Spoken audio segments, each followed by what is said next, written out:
Hey everybody, thank you for coming back and checking out my how to install drip irrigation. This will be part 2 in the series, and I've started pulling back some of the heavy mulch here where the spigot is, where it attaches. And when I was doing that, I had noticed that there's another poly tube running underneath the mulch, and so I had to disconnect the connection from the 4-way and route it underneath of this existing poly tube. And so I put it underneath of it. This one I am going to try to dig down into the ground a little bit, but first things first, I just needed to pull back some of the mulch layer, which at this point in time looks like the mulch layer is only a few inches deep here. It's broken down quite a bit over the years. And so, but the grass is now my living mulch. So the grass comes and turns really green in the spring and summer, and then it dies back in the winter time and feeds the ground. And so that's the beauty of having this dreaded Bermuda grass or any type of grass system, is that it does eventually work as a mulching agent. So that's the main point of mulching, is to cover the ground. And so I'm thankful for it here in the desert, and it does a good job. But back to the task at hand. I've pulled back the mulch up to about where it does its curve here. The mulch layer going down this route's not a very deep mulch layer. It's probably only, well, it's maybe about an inch or two as well, but it's really easy to pull back.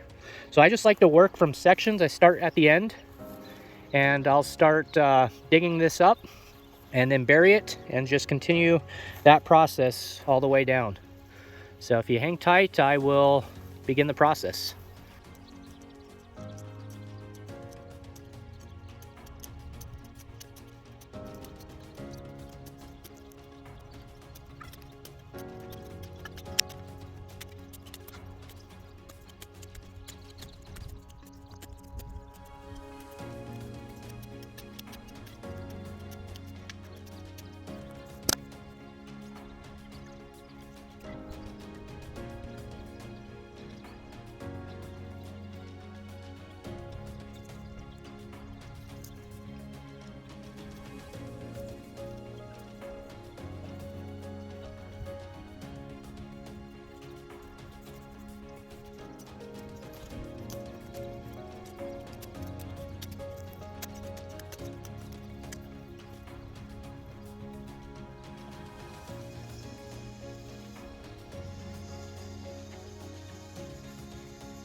Okay, so I'm at my first nozzle here, and I've got the poly tube buried.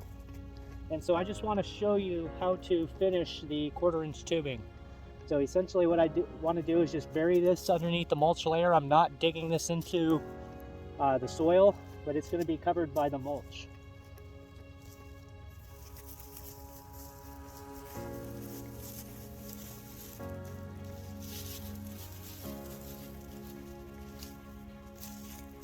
Sometimes if it wants to pull up like that, I will bury a part of it inside of the berm just to kind of hold it in place.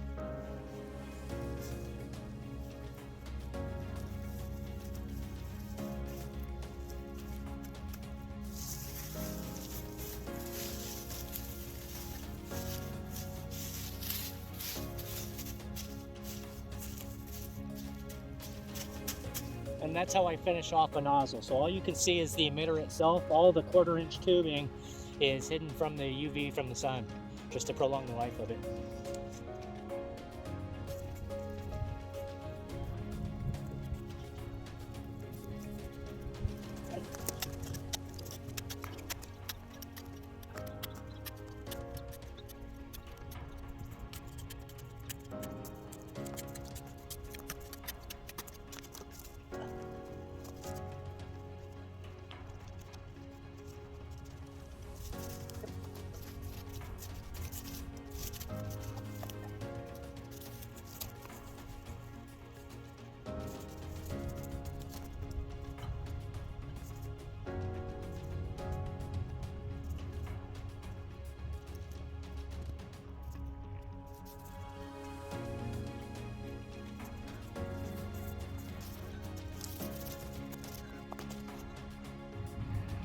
All right, well, I've done about 25 feet thus far, so I'm making pretty good progress. The ground is very easy to dig, which helps. So as you can see, I'm just pulling back the mulch, and then I'm taking a shovel and I'm just digging in and kind of prying up on it on each side.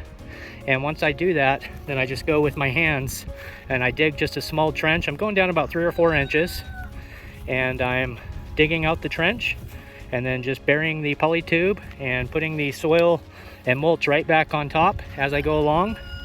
And so as I'm moving, I'm digging it and re-mulching as I go, and that just holds it into place and gives me support. And once I'm at my finishing point, I always allow like a good foot, so I don't bury up to about a foot of where I need to be. That way I can try to get all the poly tube down about the same size. If you can get it as horizontal as possible, just keep in mind how deep you're digging, 3 or 4 inches or so. And so just try to lay it, that way it doesn't go up and down underneath the soil. It's not going to be precise because your ground is likely unlevel, but if you can just get it as close as possible. So I'm just going to go ahead and finish off the remaining 50 or 60 feet here, and then I'll bring you back in at the end for a finished view. While I've got you here, I wanted to show you this native plant. This has grown up all on its own here. It's a really neat plant here in the desert. This is one of our native edibles. This is what's called a wolfberry. It's the cousin to the goji berry. It produces small little red berries. They're not as sweet as a goji berry is, but they are very nutritious. They're like a superfood here as well. And I've got a few of these in the yard, and when I see these, I certainly nurture them, and he is very happy here. And so this is a common wolfberry here in the Sonoran Desert, and I really enjoy this plant. He's right next to a barrel cactus right here. Here are some barrel cactus fruit, which are edible. They're very high in vitamin C and vitamin A. They're pretty bitter. They're kind of like a lemon taste. They look like little pineapples, don't they? But this is a barrel cactus, and so this is an excellent source of vitamin C. If you ever needed to eat one of these, which I have eaten them, I'll take a bite right now. And it almost has the taste of between like a green bell pepper and a hot pepper, kind of like a jalapeno type taste. It's not spicy at all, but it's just got a slight bitterness to it, but they're not bad. They're definitely edible. It's not the best tasting fruit in the world. It's not sweet, but if you needed a source of vitamin C, this would be an excellent candidate. So this is a barrel cactus. I've allowed some native ground covers just to grow up all over top of him. It looks really neat in the summertime because the ground cover has like a red tinge to the leaves, and so it's like kind of like a red tinge. I'll have to show you it in the summertime, spring and summer, when all this ground cover grows up over the barrel cactus. It's a really neat sight. But anyways, I'm gonna go ahead and get back to work here, and I'll spare you all the gruesome details of watching me dig out 60 more feet, but once I'm done, I'll bring you in for a final inspection, and so I'll be back with you here soon. All right, everybody. Well, I am officially finished. I have all my drip irrigation buried, and I have all my emitters covered. this just reminds me how much I detest installing drip irrigation. It's a lot of work, but the good thing about it is that once it's done, it's done. You only really have to do it once, and if you do it right, the way I just did it here, where it's buried, it's not exposed to the sunlight, it can last years and years, 10 years or better, before it really needs any repair.